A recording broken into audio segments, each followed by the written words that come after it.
కావలసినంత భక్తి ఉంది ప్రపంచంలో. ఏ గుడి చూసినా క్యూలు, సిస్టము, టిక్కెట్లు పెడితే కానీ దర్శనం కాదు. ఏ గుడికి వెళ్ళినా అష్టోత్తరం టికెట్ కూడా దొరకదు మనకు. అది ఎన్నాళ్ళో తపస్సు చెయ్యాలి. భక్తి అలా పెరిగింది భక్తి అనుకుంటూ. కానీ భక్తి కంటే భక్తిని పోషించేది ధర్మం. ధర్మం లేకుండా భక్తి ఉంటే గొప్పవాడవుతాడా? చిన్న మాట చెప్పి వదిలేస్తా. మహాధర్మాత్ముడు, భారతం ఎగ్జాంపుల్ దీనికి. ధర్మరాజు అరణ్యానికి వెళ్ళాడు, జూదంలో ఓడిపోయి. శ్రీకృష్ణస్వామి వారు వచ్చి పలకరించడానికి వచ్చారు. ఒక్క మాట అడిగారు, బావగారు నేనప్పుడు ద్వారకలో ఉంటే నీకు ఈ బాధ ఉండేది కాదు కదా అన్నారు.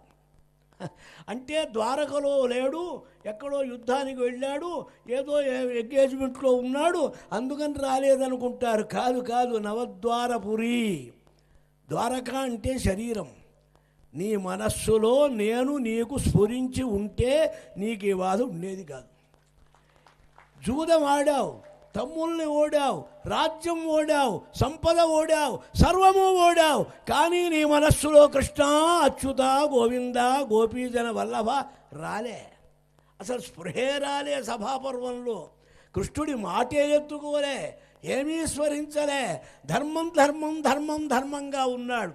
ధార్మికుడు, అజాత శత్రువు, అసత్యం ఎరుగడు, నింద ఎరగడు, జుగుప్స ఎరగడు, మహానుభావుడు. కానీ ధర్మో వివర్ధతి యుధిష్ఠిర కీర్తనేనా. ధర్మరాజును కీర్తిస్తే చాలు మనకు ధర్మం కలుగుతుందన్నారు భారత ఫలశ్రుతిలో. అటువంటి ధర్మరాజు పరమాత్మను స్మరించకపోవటం వల్ల ఇబ్బంది వచ్చింది. ఇదే చూడండి ధర్మం. ఆయన భార్య ద్రౌపది పరమధర్మస్వరూపురాలు. ఆయనకు ఆమెకు వస్త్రాలు ఇచ్చాడు. ఎవరిచ్చారు? కృష్ణుడు ఇచ్చాడంటారు. భగవంతుడు ఎవరికి ఏమీ ఇవ్వడు. మీరు చేసుకున్నది మీరు తీసుకుంటారు. మీకు ఆయన ఏదో ఇస్తాడనేది చాలా భ్రమ.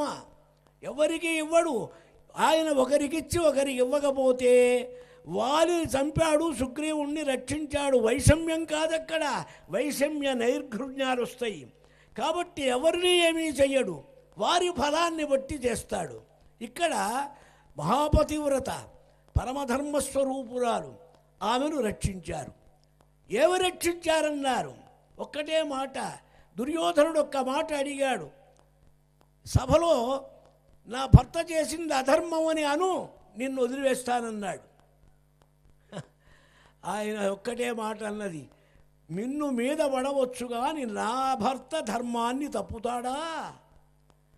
అనుపమ దైవయోగ హతుడయ్యు నవశ్యము ధర్మ సంపదం తనరుణ గాని ధర్మజుడు ధర్మము తప్పునే. తిక్కన గారి పద్యం. దైవయోగ హతుడు కావచ్చు. దైవం అంటే పురాతన ప్రారంధ కర్మం.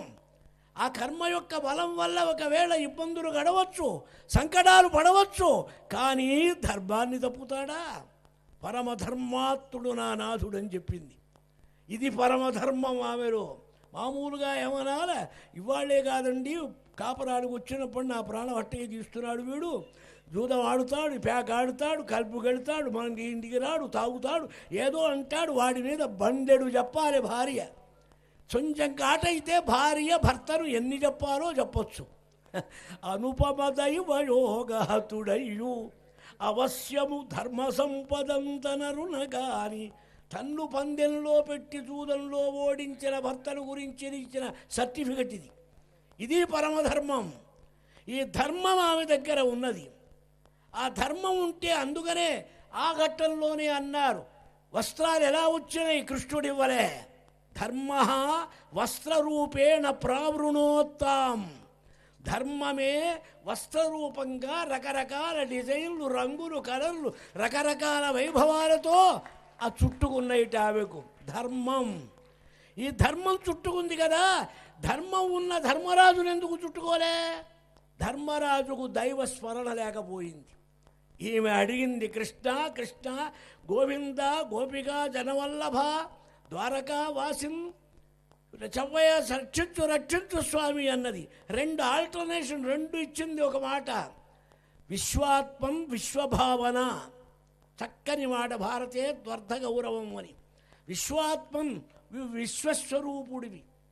ఏది విశ్వం విష్ణురు షట్కార విశ్వస్మై నమః. ఈ సమస్తమైన బ్రహ్మాండము విష్ణుమూర్తే, వేరే ఎవరు కాదు. వ్యాప్నోతీతి విష్ణు. నీవు సర్వస్వరూపుడవు గనక వస్త్రాలైనా ఇప్పించు.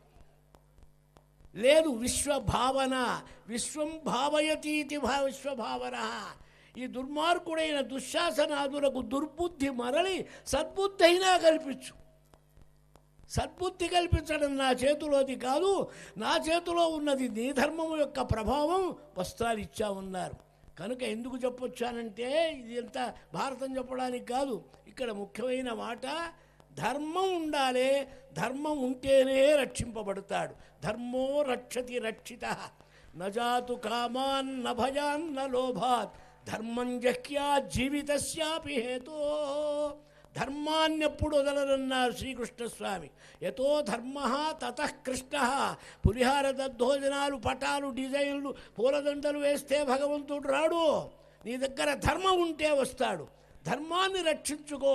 ఈ ధర్మం ఎటువంటిదన్నారు? సనాతన అన్నారు. ఈ ధర్మం ఏమండి? మీ ధర్మం మీది, మా